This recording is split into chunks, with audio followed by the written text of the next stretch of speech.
आप सभी दर्शकों का श्री बालाजी ज्योतिष में बहुत बहुत स्वागत है।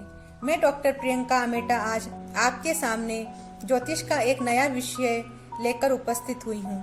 हमारा आज का विषय है मानसिक विकृतियाँ एवं ज्योतिष। आज के इस वीडियो में हम ये जानेंगे कि जब हम किसी जातक की जन्म कुंडली का अवलोकन करते हैं तो हम उसकी मानसिक स्थिति का पता वे कौन सी ग्रह स्थितियाँ होती है जिनके आधार पर लगा सकते हैं। जातक की मेंटल कंडीशन वर्तमान में कैसी है, भविष्य में कैसी होगी या बचपन में किस प्रकार की थी, इस प्रकार हम उसकी ग्रह स्थितियां, उसकी दशा अंतर्दशा देखकर आसानी से पता लगा सकते हैं। हमारा जो आज का युग है यह भौतिकवादिता का युग है।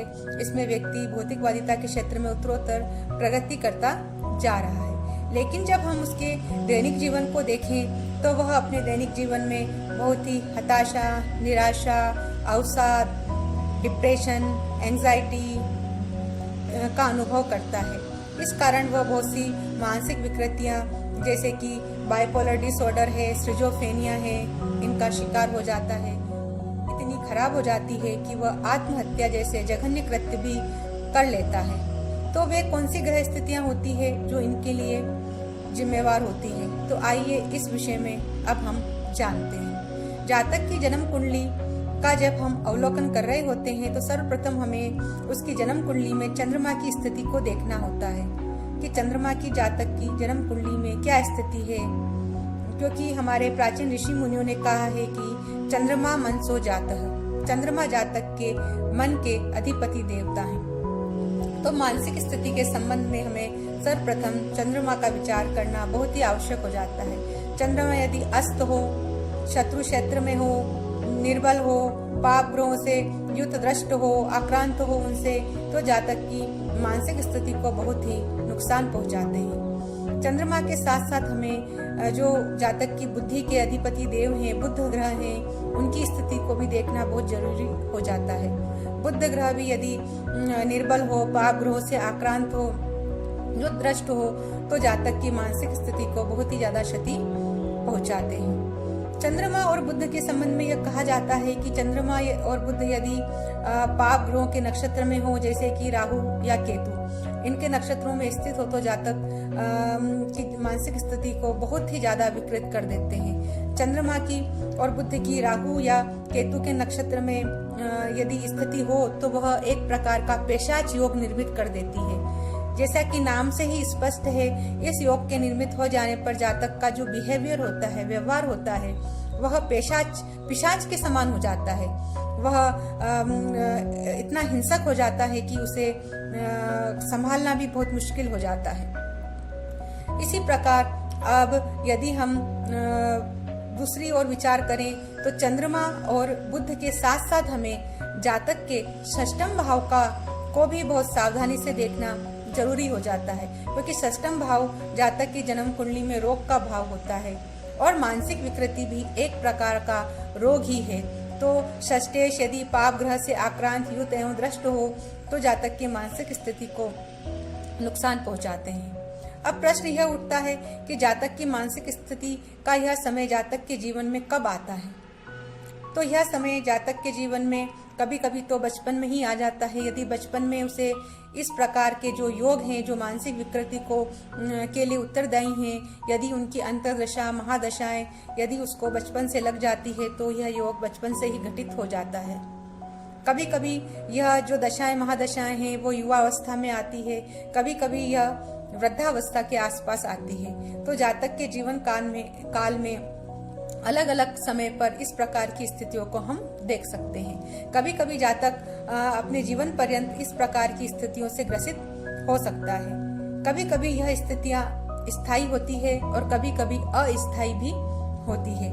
अस्थायी स्थितियां तब होती है जब पाप ग्रहों की दशा, महादशाओं का समय आता है। जैसे कि हम इसे इस प्रकार समझ सकते हैं कि जैसे जातक की जीवन काल में उसको जब 7.5 का समय आता है तो जातक को मानसिक अवसाद की स्थिति से गुजरना पड़ता है। हताशा, निराशा, बेचैनी इस समय जातक को बहुत अधिक रहती है। लेकिन जैसे ही 7.5 साल का यह समय जब उतर जाता है तो जातक धीरे धीरे मानसिक रूप से बहुत ही राहत महसूस करता है और 7.5 के बाद जातक के जीवन से इस प्रकार की स्थितियां पूरी तरह से रिमूव हो जाती है और वह अच्छा महसूस करने लगता है। यह स्थिति तो अस्थायी स्थिति होती है, लेकिन स्थायी स्थितियां ऐसी होती है जो जातक को लंबे समय तक परेशान करती है। कभी कभी तो इनका कोई भी उपचार जातक को राहत नहीं पहुंचाता।